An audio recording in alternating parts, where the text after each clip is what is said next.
It's a 40,000-year-old popsicle. There's some kind of creature frozen inside. The human turned on the laser light and pulled it up against the ice. In a matter of seconds, a large chunk of ice is cut away. But as the human cuts off another piece, the sight before them, they panicked. A small hand was clearly visible. They hurriedly cut off another piece. Oh my God! There was a human inside. Not only did it have a small cherry mouth and a sexy mustache, it looked like it was around 30 years old. This has scientists in a tizzy. If we look at the time, this 30-year-old guy, he's about 40,000 years old now. This is a major discovery. The scientists were overjoyed. They decided to dismember the Iceman and send it to every academy of science in the world for study. So, a few men wheeled the frozen wild man into the house. They put the heat on the wild man, preparing to melt the ice. As the mineral water fell in drops. And so it was. It took 25 hours of melting. Finally, the Iceman was thawed out. Then the doctors put on their protective clothing, cut off the woolen jumper with scissors. They took out the Iceman's belongings. The woolen jumper alone, it was estimated to be worth $100 million.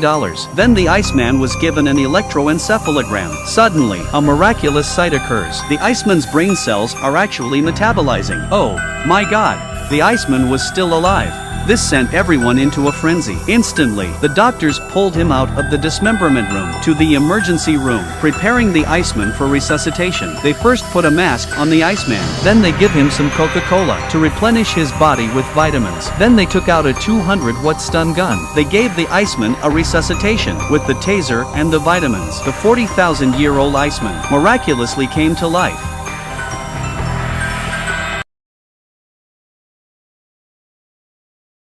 A 40,000-year-old wild man, surprised to be brought back to life by a doctor. When the wild man opened his eyes, so many heads appeared in front of him. He was startled. The more the doctor tried to reassure the wild man, the more frightened the wild man became. At this point, David hurriedly removed his mask and his $9.90 shirt. The wild man looked at David. That calmed him down. Then it was time to take a shot. He slowly passed out. When everyone wanted to dissect the wild man for research, David stood up for himself, saying that savages are human too. It's not fair to Da Zhang. The scene changes. Da Zhang wakes up in a mountain forest. Did the scientists let Da Zhang go?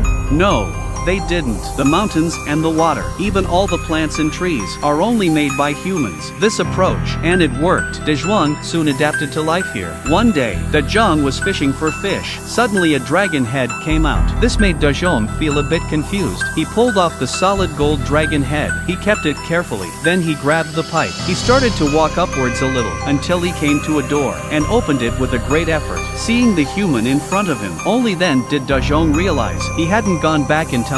Instead, he was trapped here. He shouted at the sky in anger, letting out his emotions. As he watched his mood deteriorate, there was nothing he could do. The man had no choice but to take his AK-47 and gave Big Zhuang a shot. Only then did Da Zhuang slowly pass out. But this did not solve the problem. At this point, David made an amazing decision. He came here alone, ready to get up close and personal with Da Zhang. Seeing David in front of him, the big strong man kept waving his arms. He was waving his arms and telling him to get off his turf. As David gets closer to him, Big Strong saw this, a diving lunge, and he lifted the stone. But it's a good thing he didn't hit David. He just smelled David's tender hands, and then he made sure of his sex. That's when he dropped his guard. Then David called in a master linguist to analyze the conversation between the two of them. Through the conversation, he learned that Da Zhuang had just turned 18 this year. He had a tattoo of a bird on his chest. They called it a PETA. And that's how they soon became good friends. That day, David arrived with his girlfriend, and as soon as Da Zhang saw Kylie, he couldn't control himself.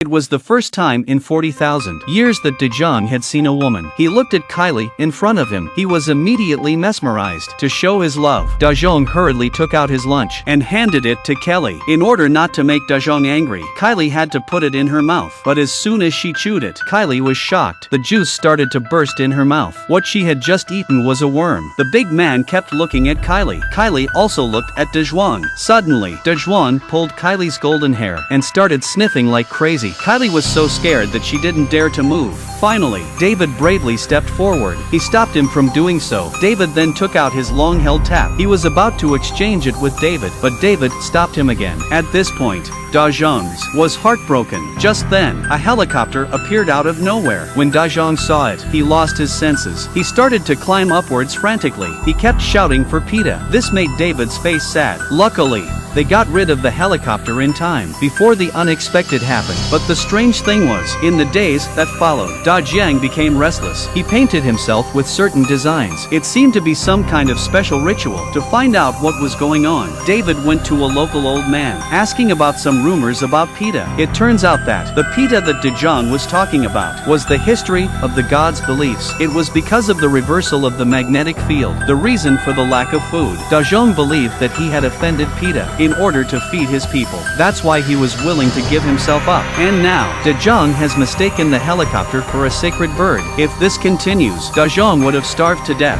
Watching Da Zhang suffer, David's heart felt very bad. He ignored the others. He changed into the costume of a savage. He accompanied Da Zhang on his journey to find PETA. From the thaw until now, it was the first time Da Zhang had seen the outside world.